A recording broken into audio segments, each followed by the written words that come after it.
ఆత్మబంధువులకు, గురువులకు, పెద్దలకు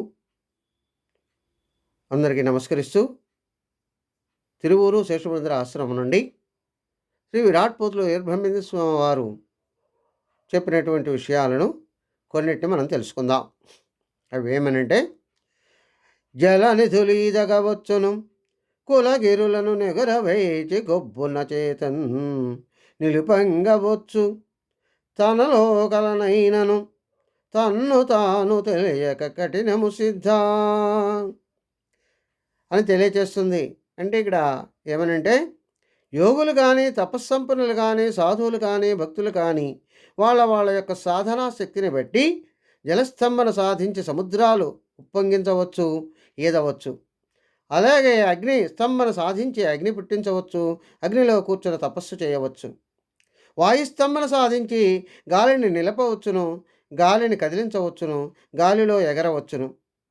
పెద్ద పెద్ద పర్వతాలను తన కూర్చున్న చోటికే రప్పించుకోవచ్చు, ఎగరవేసి అరిచేతిలో కూడా నిలపవచ్చు. అలా సాధన చేస్తారు. కానీ తన్ను తాను తెలుసుకోవడానికి ప్రయత్నించరు. అలా తెలుసుకోవడం సాధ్యము కాదు అని తెలియచేస్తూ ఉంది. ఇంకా వేదంబులు శాస్త్రంబులు వాదంబుల కొరకే చదివి వస్తువు గనిరా ఏ దారి తెలియక లేకను వాదములకు తిరుగు అధమవాదులు సిద్ధ అని తెలియచేస్తుంది. అంటే కలిమాయ ప్రభావం వల్ల అందరూ కూడా వేదాలు చదువుతారు, ఉపనిషత్తులు, పురాణాలు, శాస్త్రాలు అన్నీ తెలుసుకుంటారు, చదువుతారు, తెలుసుకుంటారు. అందులోని సారాన్ని ఎవరు కూడా గ్రహించలేరు.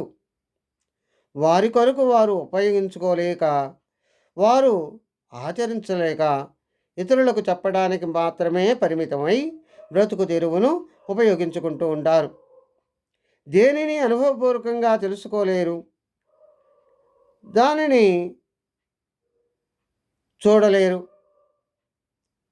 కానీ ఎవరైనా అడిగితే వాదాలకు దిగుతూ అధములుగా జీవిస్తుంటారు కొందరు. కొందరు చదివి ఉన్న మతిని పోగొట్టుకుంటారు మరికొందరు అని తెలియజేస్తుంది. స్వస్తి సర్వే జనా సుఖినో భవంతు.